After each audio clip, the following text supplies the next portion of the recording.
invitation to come here and speak with you tonight. This has been an amazing evening. I want to thank you, Reverend McCune, who I did not know until this evening, for your very poignant words. Isn't it something? When will we learn that we're one humanity? When will we learn that? And when will we learn that we can do more when we come together than when we stand apart and claim that every man's an island? You know, it just reminds me. I told a government class once. I said, if there's just one thing you need to know about the United States of America, it's that all mankind, all men are created equal. That aspirational goal is what underlies everything. And we spend so much time trying to define that, you know, so much time. So, you know, I want to thank you for giving me a glimpse into the challenges going on here, because they're the same challenges going on everywhere. Communities, for some reason, in this day, in this age, in this era, are being pitted against one another. And it is time for people of good conscience, for all good men and women to come to the aid of their country.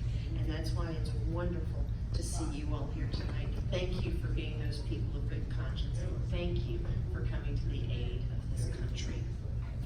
It is a great pleasure to be here. Adam, Dan, Sheriff Chitwood, other esteemed guests. We have actually been trucking our way all around the state of Georgia in 2019, 15 months before the general election. We finished a South Georgia tour. We finished a North Georgia tour last week, but came on back up. So we've been to Oconee County, Habersham County, Lumpkin County. Of course, we were in Fannin County earlier today, and now in Whitfield County. So you're going to be seeing a lot of me for some of the reasons that Steve just mentioned, and that is because, first of all, it's beautiful country up here. You all may not know, but we actually have a Towns County headquarters.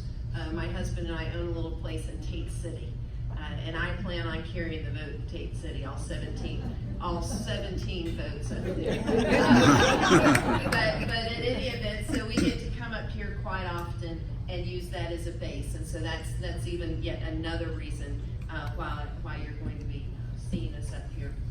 But the truth is this, as I think Steve referenced earlier, in 2018, Whitfield County went for Brian Kemp by 73%, and I know that may be demoralizing to some of you all to hear that kind of number, but the truth is you're going to be incredibly important in this 2020 election. And the reason why is because we are building on the successes of 2014, of 2016, of 2018, and this year we're going to do all of those things that we learned we needed to do to get out the vote, to register people, to mobilize folks, to inspire them to want to make a difference. And we're also going to be going to the rural communities that the Democrats have ceded to the Republicans for far too long, And so know this, you don't have to flip Whitfield County. You don't have to flip Fannin County or Union County. You just have to shave some points. You just have to shave some points off that. All you have to do, if we do what we did in 2018, and you all shave 5 points off of the margin here in Whitfield County, and that's replicated throughout, you just get in your car and start heading to Columbus, Georgia, because we're having one heck of a victory party. I promise you that. I want to tell you about some really good news. There has been a seismic change in Georgia politics. As I said, we have been all around, we have been working this election now for almost 12 months, going around to counties, Scrivens County and Peach County, and some counties that you may not have even heard of. And you can see already in an off-year election, they're packed out, beyond the fire marshal limit. We were in Fayette County in a room for about 80 people. It had 110 people in it. If people are engaged, they can sense the difference. And it's a couple of things. First of all, you know, when we got gut punched in 2016 by the election of Donald Trump, we missed a very important fact. And that is that Hillary Clinton lost this state by just 5 points. Folks, That's not a ruby red state, all right? That's a state in contention. In 2018, Stacey Abrams took it to them with the help of good folks like you, 1.5% difference, 1.5% difference, even with all the challenges that were exposed and now are well known. We flipped 14 legislative seats, state legislative seats in that year, you know, and we took Newt Gingrich's and Tom Price's Congress seat and sent an African-American woman to the United States Congress. Progress is a beautiful, beautiful thing indeed. But there is this change in the ethos. You can tell Democrats are emboldened. They're proud of their pragmatic, progressive principles because they now know they are the better governing principles. They now have the history behind them. We are sick of pulling the Republicans' economic car out of the ditch. Why do we allow them to own that issue? No mas. And so as we travel around, we're seeing Democrats be loud, proud Democrats because they know they have the better governing principles. And we know that we are the party of the 21st century. So we've got the future on our side, because to be progressive, don't let the Republicans own the Webster Dictionary. They love to try and own the Bible, but they can't own the Webster Dictionary too. Now come on. And so they try to tell us what progressivism means. Well, let me just break it down real simple. Progressivism is progress, you see? It's taking a step forward. So when you go to bed at night and you pray you're going to get up in the morning and you do, that's progress. So we are the party of moving forward. The Republicans, however, are the party of regressive principles. And I will put it in the words of the godfather of the American conservative movement, and that's William F. Buckley, who said, "The purpose of conservatism is to stand athwart the train of progress and yell, stop." What?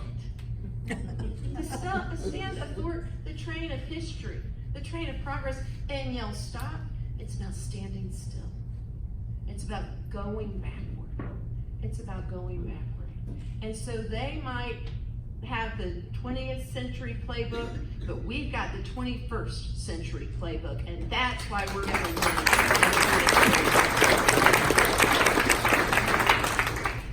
Yeah, it's the one thing that's being rejected finally is this 30 or 40-year mantra that we have had that our government is the problem, that our government is the enemy.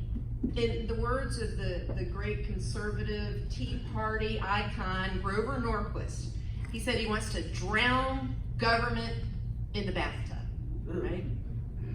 Former Senator Tom Coburn said he wanted to smash government. Smash government. Folks, I got news for you. In this country, the government's us. You see, the government is us. Our government is the framework in which we live our most prosperous life. Our government is a partner in our prosperity. Our government is the greatest civic invention the world has ever known. We can't pledge allegiance to our flag and love our flag and hate the government it stands for. We can't respect and honor our military men and women and hate the government they're fighting and dying for. And so let me tell you this, if government is the problem, it's not the government, it's the people you've sent to lead it. That's the problem. That's the problem, and that's what we need to change in this country. And so I'm running for United States Senate because I can't stand the dysfunction anymore. You know, I got to tell you something. It used to be you could turn on C-SPAN or the evening news and be proud, even if you didn't agree with everything that was going on, particularly in the United States Senate. It was the most deliberative body, legislative body the free world had known, right? And now you turn it on and they're just addicted to the fight. A challenge comes down the pike and all they can think of is, how can I use this to stoke my base and to demean my political opponent? And so today, the United States Senate looks more like the World Wrestling Federation than it does the United States Senate. And again, that's a direct result of those that we're sending there to run it. And so I began to look at the opportunities, and it just so happened that my particular skill set is something that the United States Senate's in desperate need of. When I first got started in my professional career, I was an attorney. I specialized in something called complex litigation. I had the opportunity to practice almost exclusively in the federal courts and work with agencies like the NTSB and the FDA and the EPA and all those kind of letters. One of my first cases was the Value Jet crash in the Florida Everglades in 1996, and some of you all may remember that horrific circumstance. But I was devoted to bringing the families who suffered through that tragedy justice, despite the airline industry wanting to deny it. I also had the opportunity to sue the 15 largest mortgage loan lenders in the United States because of a pervasive mortgage loan lending fraud. And so I learned a couple of things through that particular career. And that is, I learned how to solve the seemingly unsolvable. I learned how to pull victory from the jaws of defeat. And I learned that sometimes you have to tug the tail of a tiger to pursue justice, but you dang well better know how to suffer the ramifications of having to do so. And I gotta tell you, those are some skills and talents that served me well when I decided to run for mayor of Columbus, Georgia. And I want to talk about that a little bit because in my conversations with some of you all, some of the folks mentioned things about Columbus.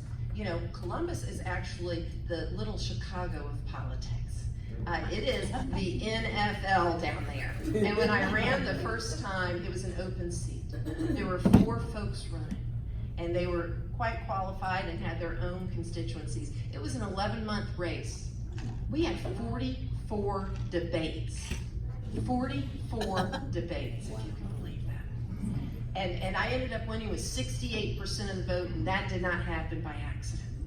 It did not happen by accident. I ran on someone who wanted to reverse blight, reverse poverty, and transform our city to the power infrastructure it needed in light of the fact that we were transitioning to a minority-majority community.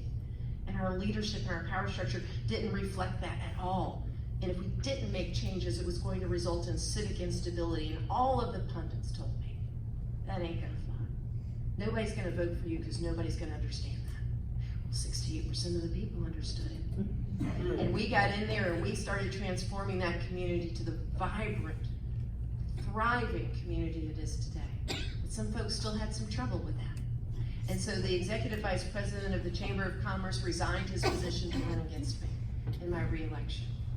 And he was well resourced by those who don't care for change, those who wanted to go back to the way it used to be, the 20th century playbook I've been talking about, right? And we beat him with 63% of the vote. Wow.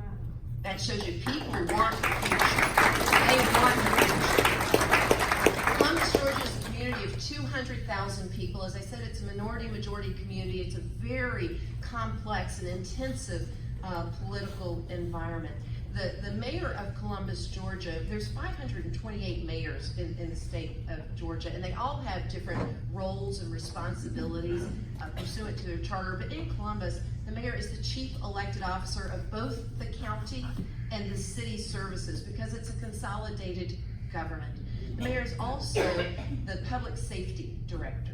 So the 520-something police officers reported to me through the chief of police, and the fire department also through the chief of the fire department. I, by virtue of the Georgia Constitution and our charter, ran the county prison, and also, as Mallory said, have a national security secret clearance with the Department of Defense because I was Homeland Security Director for Columbus. So I tell you that to say that this was full-time, intensive government. That's what we did. And as Mallory mentioned, we were able to cut crime by 42% by working together with the community. We were able to completely reform our budget. I've had the experience of having to reform a public pension, which was a defined benefit pension, and we did it. We made the benefit even more robust, but it takes courage. And it takes setting your priorities to actually funding it. And in the end, we saved the taxpayers $55 million. When I walked in the door, that pension was 74% funded and headed for ruin. And when I left, it was over 96% funded. Folks, that's good government. That's good government. And so I tell you that because I've had the opportunity to see what good government looks like. I've had the opportunity to see it work for people. And I've had the opportunity to solve, together with the hard work of community consensus, things that seem to be unsolvable. And so I know that we can solve things like universal health care for people and order the Department of Justice to stop their litigation trying to circumvent the protection for pre-existing conditions. I know that we can have responsible gun laws that honors the Second Amendment and honors responsible gun owners, but for God's sake, keeps guns out of dangerous people and makes our streets safer. You know, the polls have just said that 94% of the people support universal background checks. Who are the 6%? Republican elected officials and NRA board members? Because I don't know why they're holding things up. 94% of this country doesn't agree on anything. Almost never. They agree we want to be able to worship in peace. We want our kids to be able to go to school without having to practice active shooter drills. You know, and I'm going to tell you something. We can, in the United States Senate, provide equality for all people. The LGBT community, our friends and brothers of race, of ethnicity, but also folks for women with basic reproductive freedom and bodily autonomy. And I look forward to the libertarians and the small government conservatives joining us in that, because under what circumstances do they think the government can interfere in a woman's most intimate, private health care decisions? The hypocrisy of that is just astounding. I know that we can solve our immigration challenges and keep our borders safe without ripping children from the hands of their parents and putting them in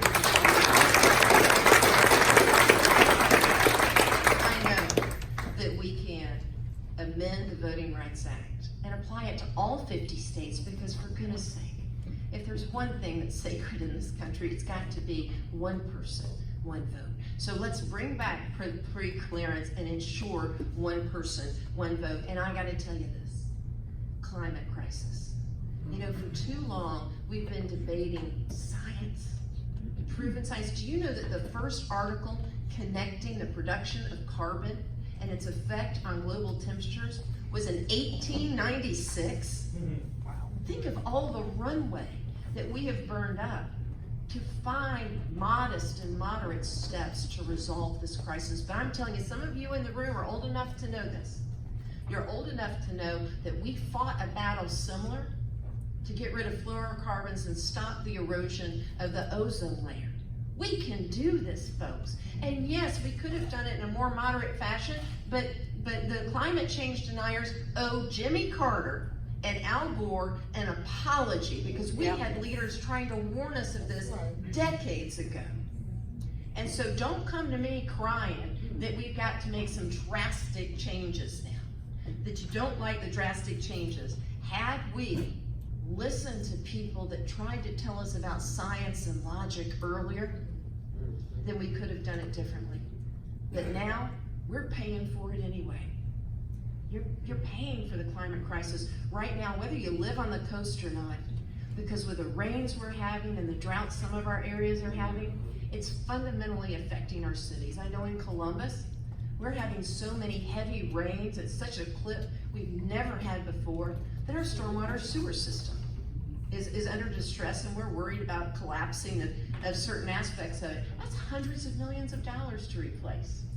Hundreds of millions of dollars. That's just one city. That's just one aspect of what the climate crisis can do. We need leadership in Washington, D.C.